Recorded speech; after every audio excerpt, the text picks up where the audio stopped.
कांती शशी भाळी सुस्तन त्रैनेत्री सुहास्य वदना वरती वरदा कुशपाश अभयति हाती.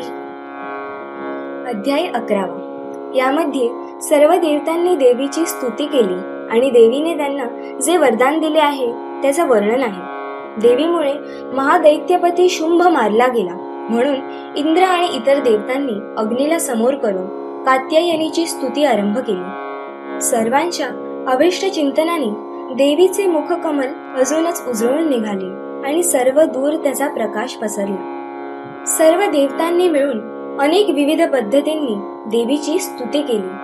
हे शरणागतांच्या हाकेला धावून येणारी माता, तू सदैव प्रसन्न असून हे विश्वेश्वरी, तू सदैव विश्वाची रक्षण करते अधीश्वरी आहेस. ह्या जगताचा एकमेव आधार आहेस. हे पृथ्वी रूप देखील तूच आहेस. तुझा पराक्रम अद्वितीय आहे. जलरूपात राहून तू सर्व जगताला तृप्त करतेस. तू अनंत शक्ती संपन्न वैष्णवी आहेस. या विश्वाची कारणभूत माया आहेस. देवी, तूच या सर्व जगताला मोहित केले आहेस आणि प्रसन्न होऊन तूच पृथ्वीवरून मोक्ष प्राप्ती देखील देतेस. या संपूर्ण जगात जितक्या स्त्रिया आहेत त्या सर्व तुझ्याच मूर्ती आहेत. जगदंबे, फक्त तू आणि तूच हे विश्व व्यापलेले आहेस. तुझी स्तुती खरंच होऊ शकते का? तुझे स्तवन करण्यायोग्य आम्ही आहोत का? हे सर्व स्वरूपे देवी, स्वर्ग आणि मोक्ष प्राप्ती देखील तुझ्यामुळेच होते. सर्व लोकांच्या ठायी असलेले बुद्धिरूप देखील तूच आहेस. सर्व मंगल देखील तुझ्यामुळेच होते. सर्व पुरुषार्थांना सिद्ध करणारी देखील तूच आहेस. शरणागत वत्सला, त्रिनेत्रधारी गौरी देखील तूच आहेस. सृष्टी पालन आणि संहाराची शक्ती देखील तूच आहेस. दीन पीडितांची रक्षा करणारी तूच आहेस. अशा प्रकारे सर्व देवता देवीची विविध प्रकारे स्तुती करत होते. त्यांच्या अस्त्रशस्त्रांपासून, त्यांच्या तेजापासून ज्या शक्ती तिच्यामध्ये सामावल्या होत्या त्या सर्व शक्तींचे उच्चारण करून सर्व देवता तिचे स्तवन करत होते. त्या शक्ती धारण करणारे सर्व अस्त्र शस्त्र देखील कशा प्रकारे सर्व वाईटांपासून विजय मिळवून देतात हे देखील सर्व देवता बोलत होते.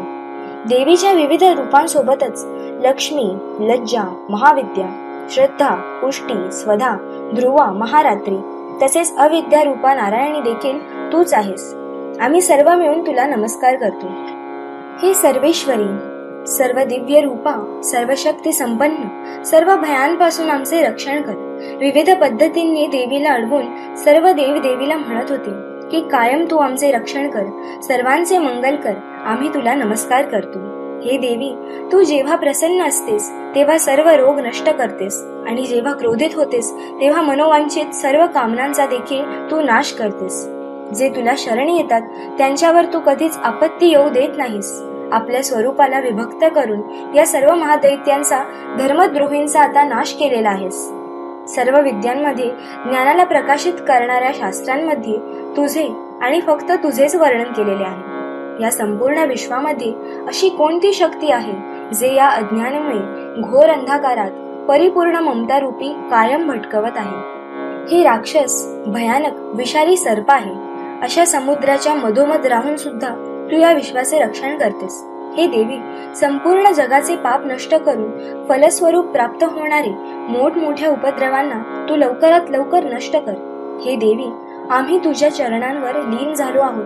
ते लोकवासीय सर्वांची पूजनीय देवी, आम्हा सर्वांना तू आता वरदान दे. यावर देवी म्हणाली, हे देवता, मी वर द्यायला तयार आहे. तुमच्या मनात जी इच्छा आहे ती मला मागा. या संसाराला उपकारक वर मी निश्चित देईन. यावर देवता म्हणतात, सर्वेश्वरी, तू अशाच प्रकारे सर्व लोकांच्या सर्व बाधा शांत कर आणि सर्व शत्रूंचा नाश कर. पुढे देवी म्हणाली, हे देवतांनी, वैवस्वत मन्वंतरामध्ये 28व्या युगामध्ये शुंभ आणि निशुंभ नावाचे 2 राक्षस जे महादैत्य उत्पन्न होतील तेव्हा नंद गोपगृही यशोदापोटी जन्म घेऊन विंध्यचलात जाऊन मी त्या दोन्ही असुरांचा नाश करेन. नंतर अत्यंत भयंकर रूपात पृथ्वीवर अवतार घेऊन मी वैप्रचित नामक असुरांचा वध करेन. त्या महादैत्यांचा भक्षण करताना माझे दात डाळिंबाप्रमाणे लाल होतील म्हणून मला रक्तदंतिका नावाने ओळखले जाईल.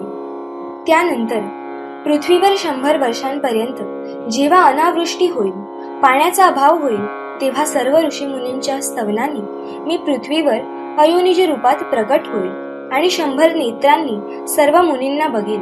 तेव्हा मनुष्य शताक्षी नावाने माझे कीर्तन करतील.